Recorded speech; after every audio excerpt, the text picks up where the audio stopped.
Howdy everyone and welcome back to the channel. FPS Devil 96 here, back with another Battlefield 6 video. Today we're going to be looking at suppressors and how do suppressors work in terms of spotting and how does that compare to previous Battlefield titles. Right, let's get into it.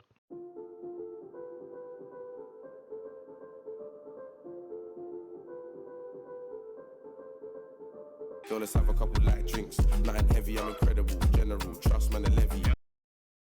So, suppressors. Are they really worth the customization points for the weapon, or are you better off with something else? In Battlefield 6, you can spot enemy soldiers by two ways. You have a 3D spot and a 2D spot. And what do I mean by this?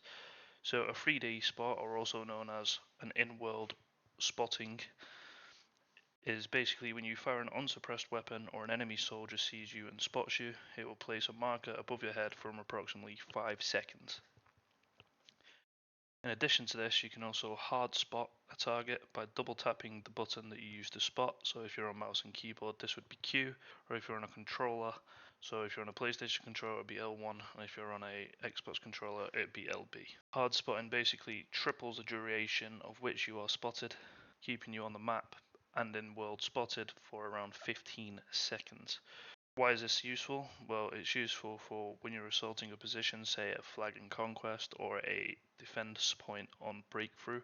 If you have a target that you would prefer to mark and keep on the map for longer, such as a tank or a gun position, you can hard spot this target and then this will paint it for longer, enabling jets or a attack helicopter to be able to neutralize that target.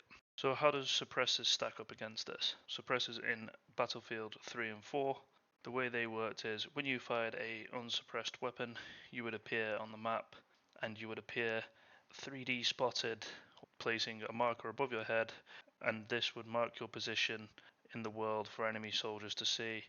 In Battlefield 6, however, the way this works is that if you fire an unsuppressed weapon within 75 meters, you are 3D spotted, and you are 2D spotted regardless of the distance that you fire the weapon. There is one exception to this. If you equip a flash hider to your muzzle, this negates all 3D spotting and keeps you just showing on the minimap. So what changes from a flash hider to a suppressor? Now obviously, apart from the noise reduction, which is pretty irrelevant in Battlefield because of everything that's going on anyway, the way this would work in Battlefield 3 and 4, you would fire a suppressed weapon. This would fully hide you from open world spotting, 3D spotting and 2D spotting, completely concealing your position, good for flanking, good for getting behind enemy lines, and good for just staying off the map and playing stealthy. However, in Battlefield 6, DICE have decided to revert this and change it slightly, so here's the changes. Now when you fire a suppressed weapon, any enemy soldier within 15 meters will see you on the minimap. If the soldier is not close to you outside of the 15 meter zone, then you will not be painted on their minimap. So, suppressors have had a major nerf in this Battlefield, and in my opinion, making them slightly less irrelevant. In addition to this, everybody in this game at the moment is using the recon class, probably because sniping is at its easiest it's ever been. So the recon class, if you didn't know, is basically a class that is equipped with a sniper rifle and gadgets that are literally made to reveal enemy position. So how does the recon class do this exactly? So by default, every recon will have passive spotting, so instead of being able to spot the enemy by targeting, tracking the target and then pressing the relevant button, like I mentioned before, they would just automatically paint the target in world and on the map by just simply aiming at them. Sometimes this takes effect when you're not completely aiming at the target fully, so bit of a cheat code. Also, they are equipped with some pretty cool gadgets. They have their TUGS, or TUGGS, motion sensor, which allows you to place a motion sensor on the floor for up to 1 minute, pulsing and revealing anything on the minimap that enters its proximity. They also have the FPV recon drone, which they can send up into the sky for 60 seconds, which is equipped with thermal imaging, being able to spot enemy positions from miles away. More importantly and most powerful, they are equipped with at level 4 in their weapon specializations and kit specializations. They have a level 4 perk called UAV Overwatch, which paints all enemy targets on the minimap 60 seconds in a 100-meter radius, literally calling a UAV drone above your position and just painting everything within that radius.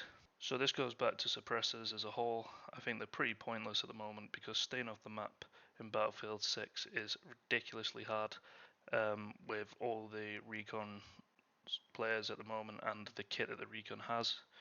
So put quite simply, in my opinion, is it worth the 20 attachment points?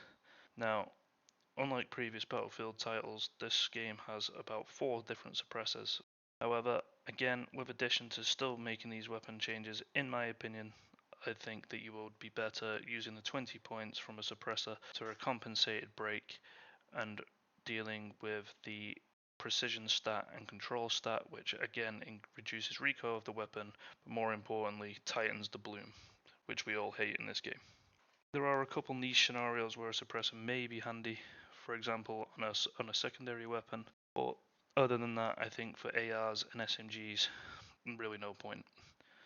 Still think suppressors are very viable in RedSec. If you're much of a RedSec player, then always run a suppressor because these can really help in the end game. And with UAVs harder to find, and you can only obtain these through killing enemy players, mission objectives, or finding them in loot boxes, they are much harder to come across, and stingers are always available to be able to take them out. So suppressors in the end game for RedSec are definitely viable, and I would absolutely be using these all the time. However, this is just my opinion on the topic. You can always use what you wish, but please let me know your comments down below. And with that being said, thank you for dropping by, thank you for your support, and always have a nice day. Peace.